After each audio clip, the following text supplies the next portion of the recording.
So, welcome to the second episode, and what a week it has been. We have met so many more people, and so much more has happened. So, this is my co host Dushyant, and this is episode 2 of the Founders Brew. This is an idea that started off around a coffee shop, and as long as we don't ask for money or they don't ask us for money, it's okay to mention the coffee shop, I guess, the Tiang Baru Bakery Cafe on Orchard. That's where this all started off. And Dushyant, I think that bit which you keep saying is perfect for this. Yeah, I mean, we met, we solved a problem. It's like this is what we want to do for the episode: pack the good, the bad, and the ugly, so that it's the truth that's coming out. It's almost like eavesdropping into a conversation. We don't want to be really preachy, but if there is anything that's helped us, should help you, and get out and get that momentum, and change the world. Yes, and if all goes well, we will be inviting a whole bunch of you guys who are listening to our around the coffee table sessions coming up soon, where we would meet actually in a coffee shop and have these discussion sessions going on. And what fun! Yeah, let's. I think the first one we'll target in the middle of March. So Sunil, what are we discussing today? I mean, I hate to bring up the topic. I think it should be almost like a natural flow, but we do need to have something that stitches this one together.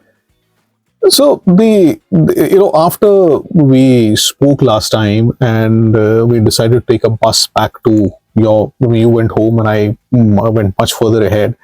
Our discussion around was that does a early stage startup need to have a structure? I think that was one topic that was something that you keep bringing up over the last 1 month. How do you put a structure around an early stage startup? And you had a theory which I kind of very promptly stole and wrote a LinkedIn post, and all of that happened. So yeah, I mean that's. But I'm referring to your first, the one that was before that, and I think that's got a lot of truth. It's philosophical. That startups die every day and founders revive them.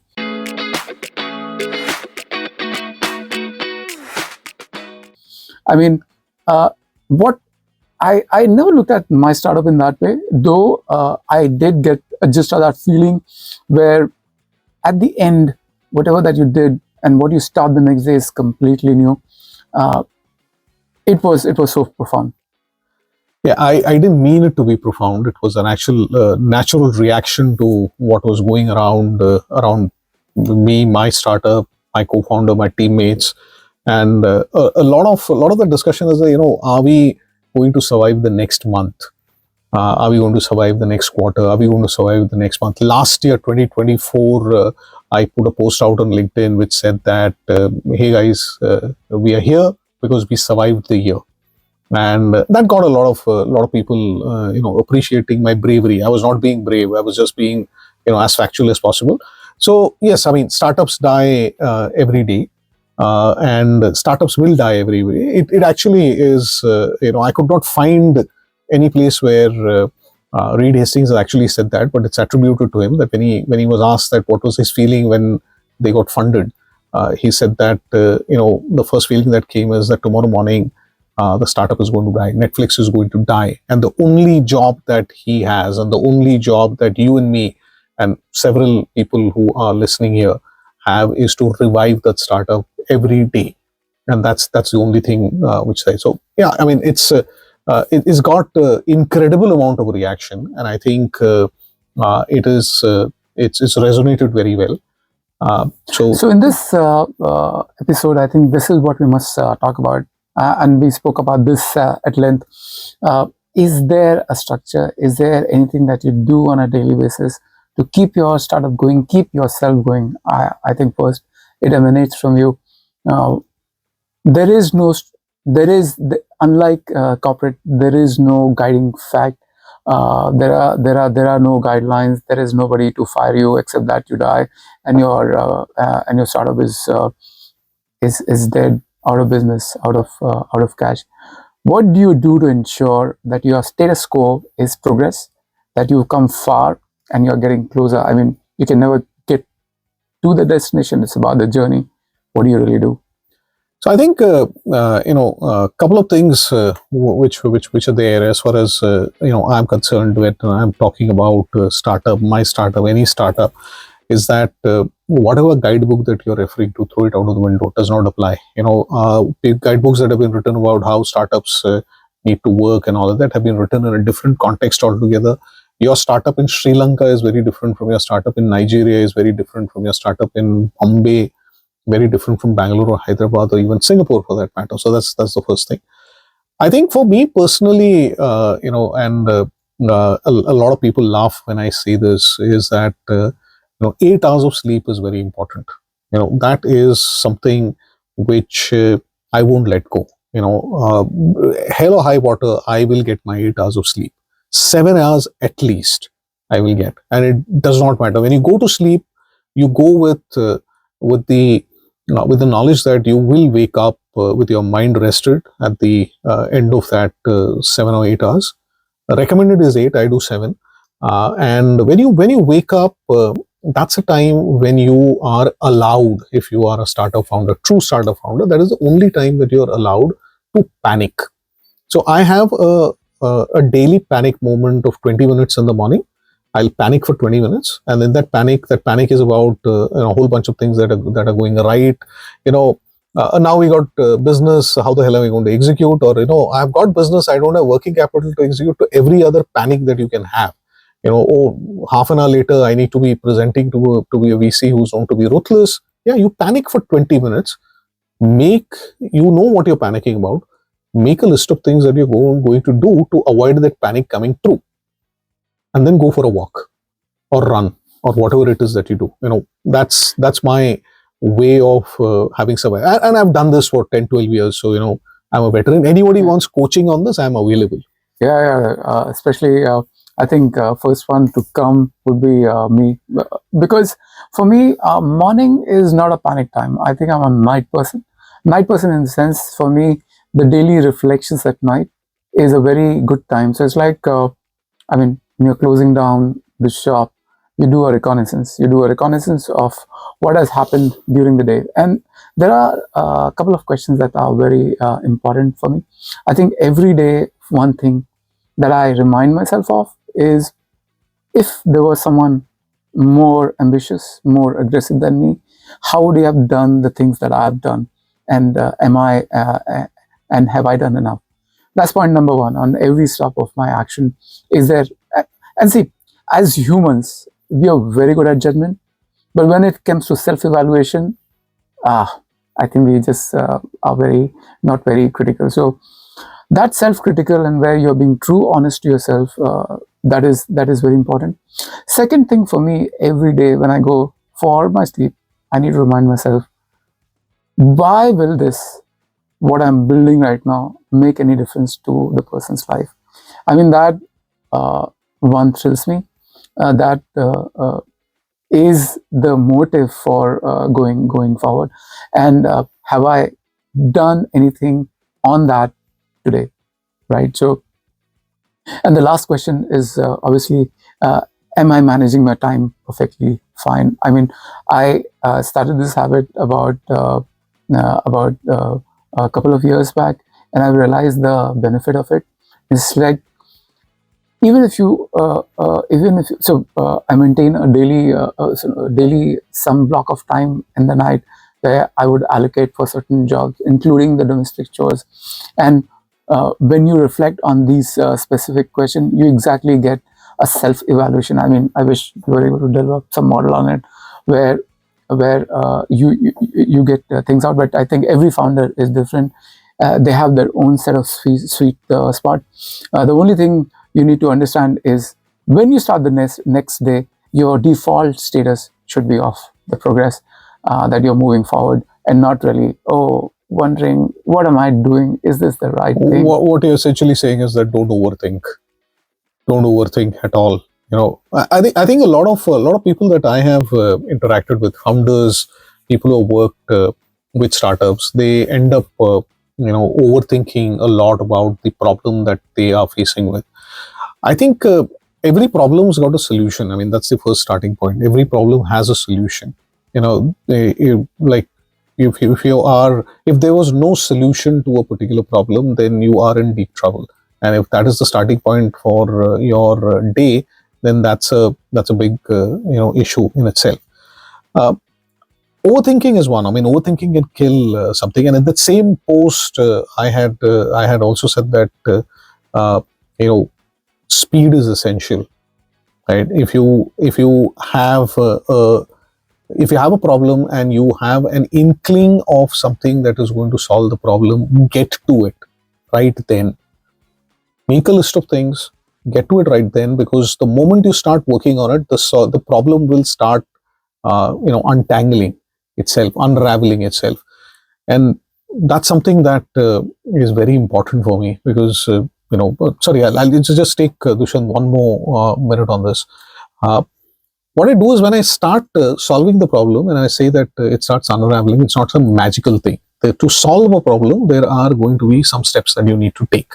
And I made a point to break the problem down into the steps that need to be taken, and what are the resources that I require, and where do I find those resources, and go about just solving it. That's helped, and I'm no success, or I'm not measuring success on that, but it ensures that you're moving to the next one and the next one. So yeah. You hit on a great point, Sunil, and this is the same thing that we discussed earlier today. I was looking at my first run, and I, for a very long time, wanted to run, but when I wrote it down and in some scribble in one book that I also maintain, and I looked at it.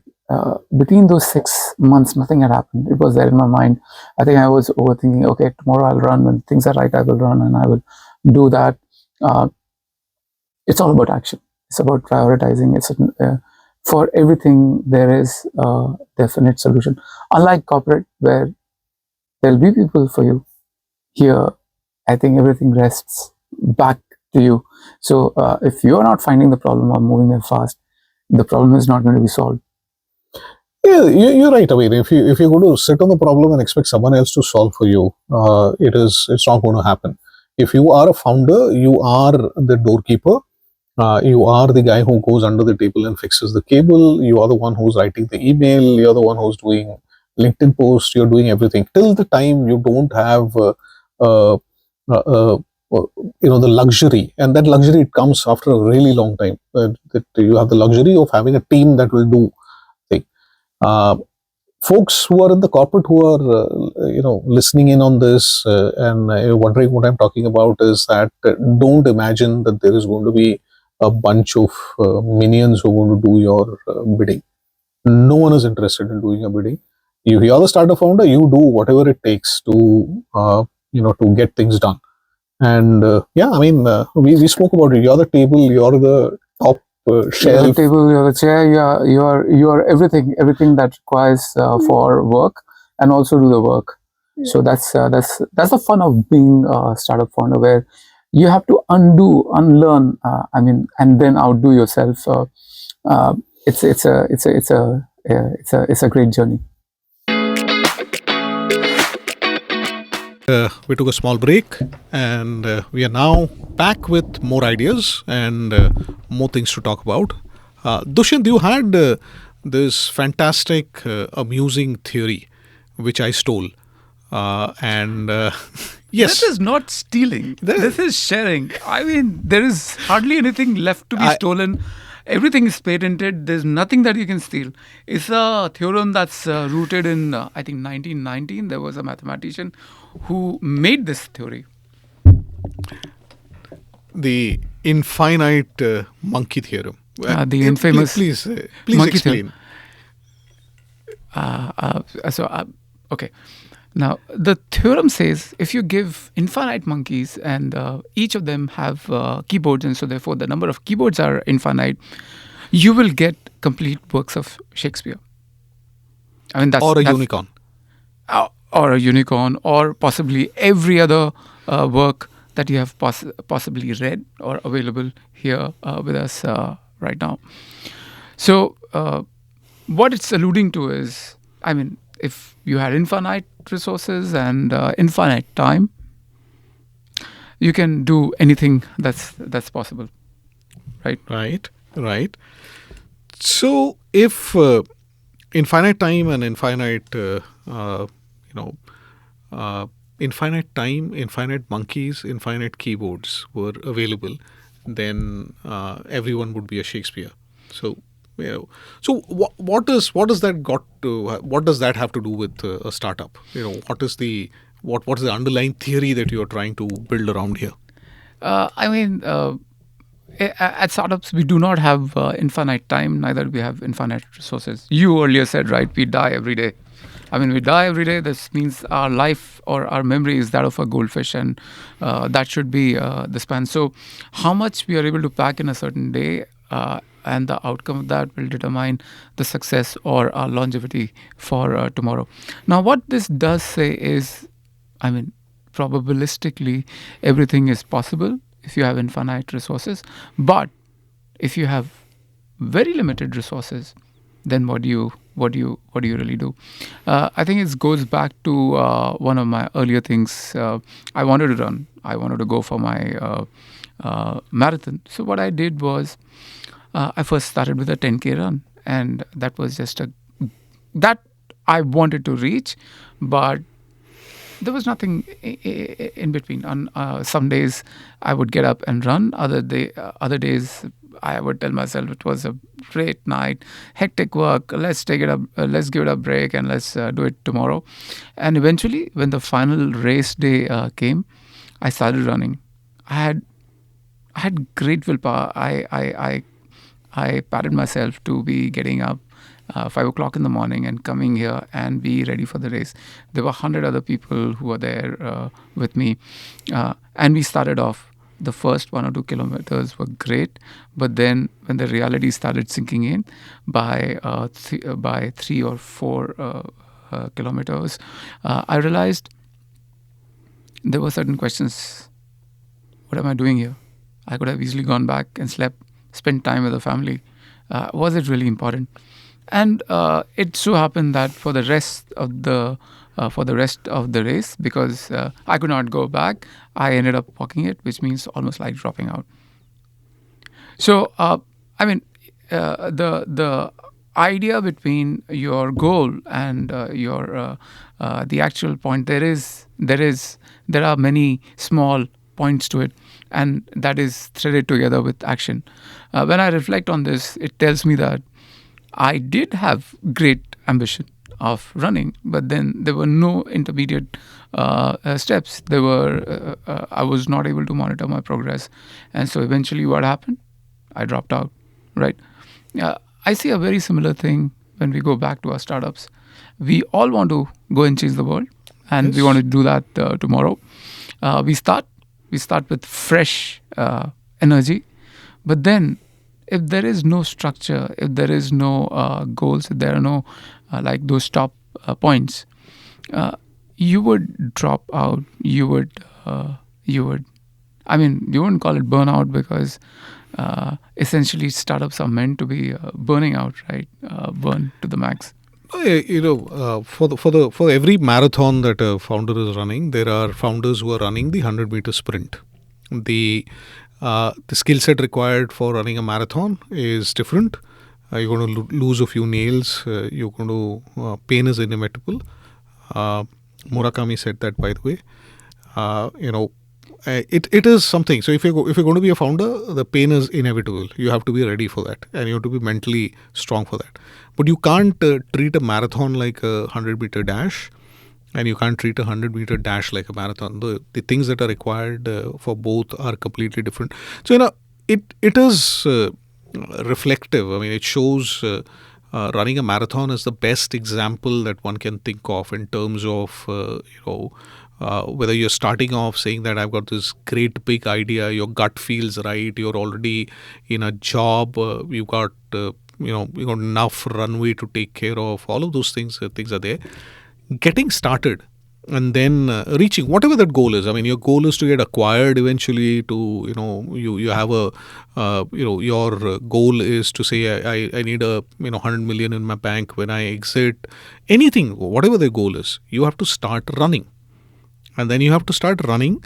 And that running is every marathon. And I learned this the hard way when I tried the Mumbai half marathon long ago. You don't run at the same pace. Every kilometer is different. Every pedal road hill is a different pace altogether. When you're running on the sea link in Bombay, it's a different pace altogether. So you need to learn to pace yourself, and that's where the experience comes in. Lot of founders, crash and burn. You don't need to be that guy, that Greek guy who put wax wings on and flew too close to the sun and burnt and died. You don't need to be that. You don't need to be a martyr. Nobody asked you to start a startup. You started the startup because you wanted to do it. You thought it was a great idea. Now it's up to you to keep running. And that keep running is where we come back. I mean, we have gone and said so much. It comes back saying that what is the structure that you're going to follow? Is it a structure which is going to lead to you running a 100-meter dash, or is it a structure that is going to be leading to 6 month 6-month long marathon and then you give up? Or is it going to be a 42-mile run, a 42-kilometer run actually, which ends in that goal that you wanted to achieve? And I think Dushyant, what you spoke about is very, very valid in that in that sense. Running a marathon, running a startup is the same. I like sports, and I follow a lot of these coaches. One of the guys said, I fail to remember who he was. I get paid to practice. I mean, there will be an end game, a match, but the more you practice, the more you become better at the game. So again, Sunil, it claws back to the same set of questions. What is the structure and the discipline that you follow that's helping you coach and practice on an everyday basis? Like for you, it's like the morning 20 minutes panic. For me, it's the night time reflection. Is there anything that is keeping you going? Is that helping you? Are you able to assess yourself? I think there's much larger framework. So one is with you, and then how do you maintain the accountability? Who are you asking? So again, I go back to the same example of marathon. Like, if when I was devastated with this performance, I took an action. I went and joined a community in Gurgaon. There were people. They were running at different paces. I chose a group that was closer to mine. I would practice with them. I would run with them, and this was without any coach. That's how I got through my first half marathon. So a community and a structure, I think they are two most fundamental routing options for me as a founder.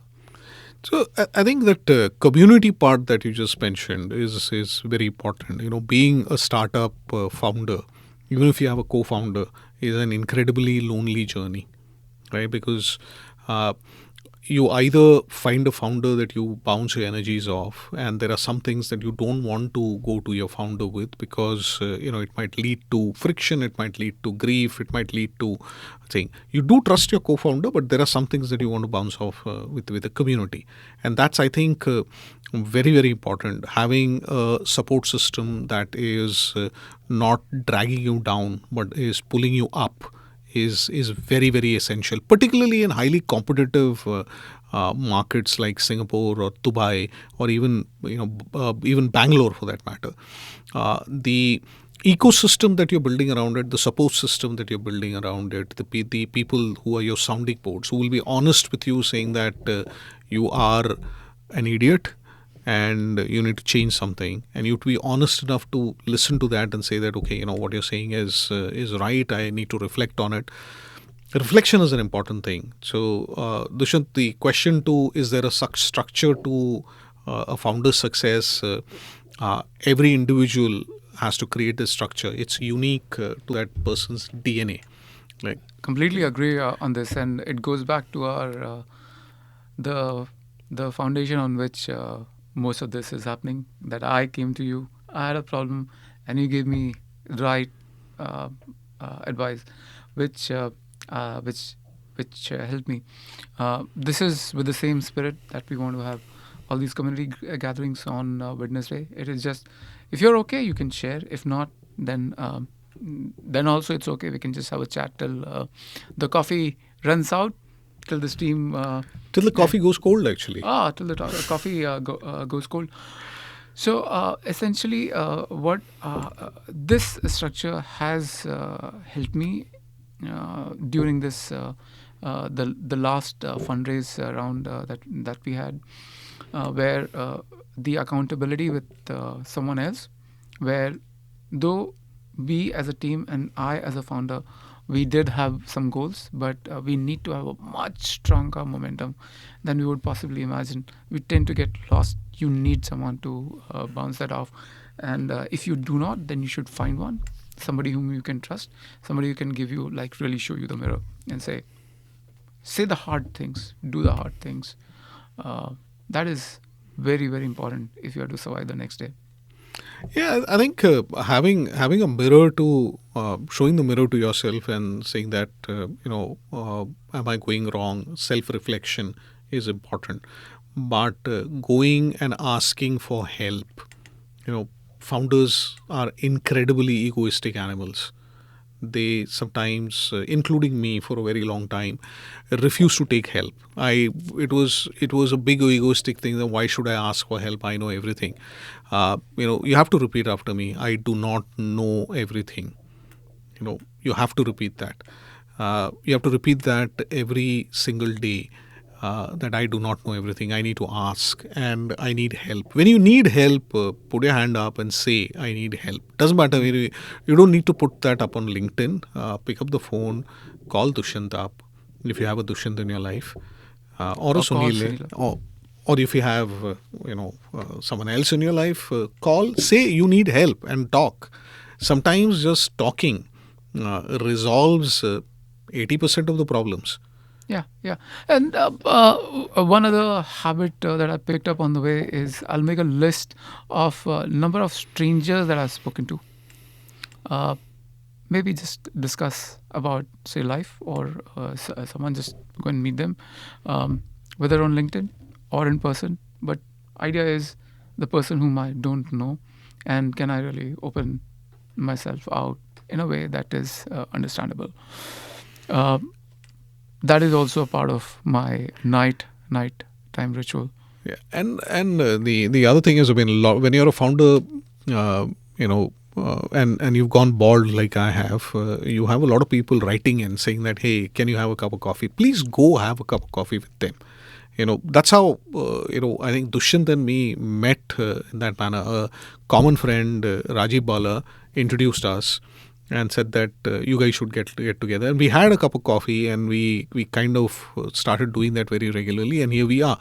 Uh, Talk to people. It doesn't cost you anything to talk to people. And guys, if a founder whom you feel is insignificant is writing to you saying that he needs to meet you to exchange ideas, do meet him.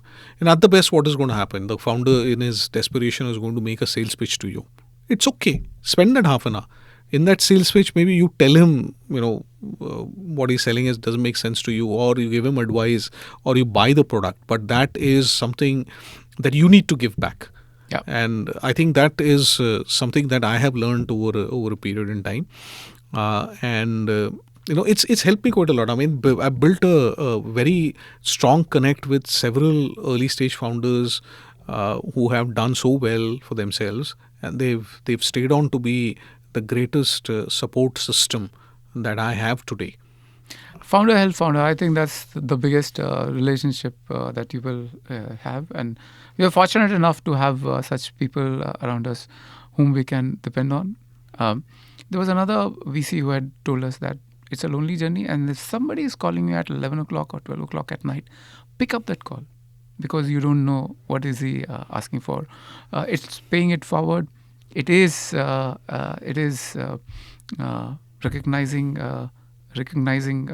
like you said, whether it is good or bad.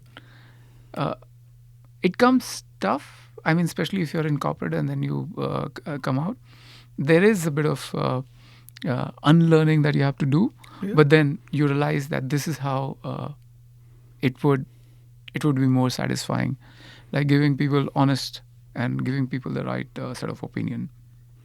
Yeah, absolutely right. And I think we, uh, when we look back, 3 years down the line, when you had Series B funding has been raised and all that, look back, look back and we look at that. The journey just seems all the times that you fretted and fumed and felt low and down just seems irrelevant at that point in time, and that is when you know that you've become truly a founder. And when you go and do the same thing again, you got your exit, great big thing. Now you are either investing as an angel or you're helping founders. That is a point when you become truly part of the startup ecosystem. Yeah, it's the relationships that you create. Yeah, you might not be end up making making tons of money, but these are the relationships that you foster, and these are the foundations of a very sound journey. One of the other coaches, he had asked me the difference between the success and the fulfillment, and I mean, it's both the choice that we make. Do you want to be very, very successful, or you want to be having a fulfilling journey where you are encountering problems, meeting people, creating a relationship? That's a great way forward for me. I think great way forward in giving back to the ecosystem that is getting built behind you is an important thing. And most of the times we are not looking at what we're going to gain out of it. Yes, your time is important. You need to get compensated for it. All of that comes much later, where you hold someone's hands and say that, okay, let me help you cross that little bridge, makes that much of a difference. And I think at that note, Dushyant, we probably have spoken at length on this particular topic. On that, I think the one thing that you need to bring, whom are you bringing in the next episode? It cannot be just the two of us talking continuously. Oh no, it's my good old friend Tobias Berger, Toby affectionately as we call him.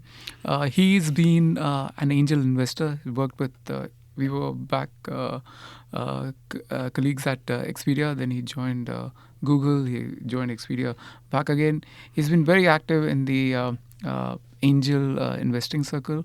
Has been an advisor, and currently he's a part of Uncarbon, which is on the sustainability lines. He's an expert in SaaS. We want to bring him and get his perspective on angel investing and also advisory. And given a founder, I think these two are very, very interesting. I still haven't understood what's the best way of getting the angels together. Friends and family is one, easy, but if you're tackling with an angel network, what's the best way? I think we'll unpack a lot of what angel investing is all about, and what do angel investors look for when somebody is coming and pitching an idea. There has been a little bit of muddle between angel investing and early stage investing and VC investing, but hopefully this session will give a lot of clarity on that. And so at the end of this, if you've liked what we have said, drop us a message. What's been your biggest struggle as a founder? What's been your biggest struggle as a non-tech founder? Write to us, drop us a message, reach out to us, and until next time. Yeah, we'll also update you on the coffee live session. If you're in Singapore, we'd love to meet you. We're also going to be creating a Reddit channel for Founders Brew. The correct term is Reddit's subreddit. Yeah. You still need to get familiar. I'm hugely excited about Reddit. I find So I think that's like a very true social network. Other than Instagram and Facebook, seems very, very real, and at times found a lot of solutions to problem. People coming in, pooling in. Yeah, there are a couple of subreddits that we will bring. I mean, I think we'll work on that as we go along. So this is it, folks, for this session, and up until next time, take care of yourself.